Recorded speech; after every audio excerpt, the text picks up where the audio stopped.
जिस खिलाड़ी ने साल 2012 में कोलकाता नाइट राइडर्स को किया था आबाद, आखिरकार उसी खिलाड़ी का करियर क्यों हो गया बर्बाद। जी हाँ, एक ऐसा खिलाड़ी जिसने शाहरुख खान की टीम को पहली बार चैंपियन बनाया था।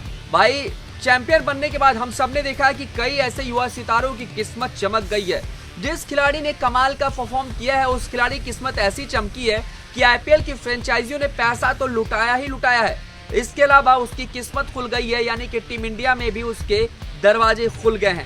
लेकिन एक ऐसा खिलाड़ी जिसने शानदार लाजवाब पारी खेली और कई बार ये कई टीमों के लिए लकी साबित रहा। जब साल 2009 का वो दौर था जहां डेक्कन चार्जर्स हैदराबाद पहली बार चैंपियन बने थी, उस दौरान भी ये खिलाड़ी उस टीम का हिस्सा था। लेकिन किस्मत ने ऐसा पलटवार किया कि उसके बाद ये साल 2010 में किंग्स 11 पंजाब की तरफ से खेलता नजर आया। लेकिन साल 2012 का वो फाइनल मुकाबला जिसमें महेंद्र सिंह धोनी की कप्तानी में चेन्नई सुपर किंग्स सामने थी और दूसरी ओर गौतम गंभीर की कप्तानी में कोलकाता नाइट राइडर्स थी। पहले बल्लेबाजी करते हुए चेन्नई सुपर किंग्स ने बोर्ड पर 190 रन टांग दिए थे और यहां पर रनों का पीछा करते हुए गौतम गंभीर की कप्तानी में कोलकाता पहली बार चैंपियन बनने की दावेदारी पेश कर रही थी। गौतम गंभीर जिस भी टीम की तरफ से खेलते थे वहां पर वो बतौर ओपनर ही नजर आते थे। टीम इंडिया की तरफ से हम सब ने देखा बतौर ओपनर ही, और यहां पर भी उस फाइनल मुकाबले में भी वो बतौर ओपनर ही खेलने नजर आए थे। लेकिन कुछ ही मिनट बाद भाई गौतम गंभीर का विकेट गिरता है और उसके बाद में फैंस हताश हो जाते हैं, परेशान हो जाते हैं और ट्रॉफी की उम्मीद भी खत्म हो जाती है। लेकिन यहीं पर तुरुप का इक्का बनकर सामने नजर आता है मनविंदर बिस्ला, जो एक ऐसा खिलाड़ी जिसने आते ही मैदान में कोहराम मचाना शुरू किया और शुरुआती मुकाबले के, यानी कि मैच शुरू ही हुआ था, कुछ ही ओवर हुए थे और मैदान में आते ही एक ही ओवर में 4 बैक टू बैक बाउंड्री जड़ डाली। उसके बाद गेंदबाज हताश, हैरान, परेशान हो गए चेन्नई सुपर किंग्स के।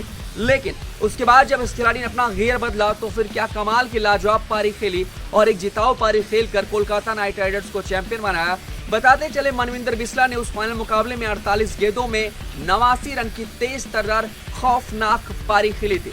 लेकिन उसके बाद इस खिलाड़ी की किस्मत ने कुछ ऐसा धोखा दिया कि खिलाड़ी सितारा बनने की जगह पर गुमनाम की जिंदगी जीने लगा और फाइनली अगर बात की जाए तो ये खिलाड़ी बस 1-2 साल और नजर आया। उसके बाद बीते एक दशक से मनविंदर बिस्ला कहां हैं, किस जगह हैं, ये पता ही नहीं चल सका। बात की जाए तो बीते एक दशक से इस खिलाड़ी पर किसी ने बोली नहीं लगाई है।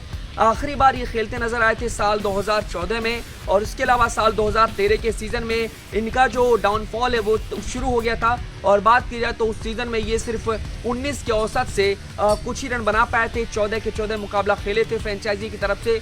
मनविंदर बिस्ला की आईपीएल करियर की बात की जाए तो उतना लंबा नहीं रहा है, सिर्फ 39 मुकाबले खेले हैं, 798 रन बनाए हैं, 21 का औसत रहा है, 4 शतक जड़े हैं और 92 रन इनका हाईएस्ट स्कोर रहा है। यानी कि देखा जाए तो जो खिलाड़ी फाइनल मुकाबले का हीरो रहा था वो कैसे गुमनाम की जिंदगी जीने लगा, कैसे गुमनाम हो गया, ये शायद हैरान कर देने वाली कहानी है। और मेरे ख्याल से ऐसी बहुत सारी कहानियां आईपीएल में आपको नजर आ जाएंगी जो एक समय में कभी सितारा कहलाते थे, लेकिन अचानक से उनकी किस्मत ने कुछ ऐसा धोखा दिया जो अंदर ही अंदर डूबते चले गए और कहां गए, किस कदर गए, ये बिल्कुल भी पता नहीं चल सका। तो ऐसे ही कहानी मनविंदर बिस्ला की थी, जो कोलकाता नाइट राइडर्स को चैंपियन बनाने में और पहली बार ट्रॉफी जिताने में सबसे बड़े हीरो साबित हुए थे। तो मनविंदर बिस्ला की इस कहानी पर आपका क्या कुछ कहना है, मुझे कमेंट कर जरूर बताएं। स्पोर्ट्स की तमाम खबरों के लिए देखते रहें स्पोर्ट्स।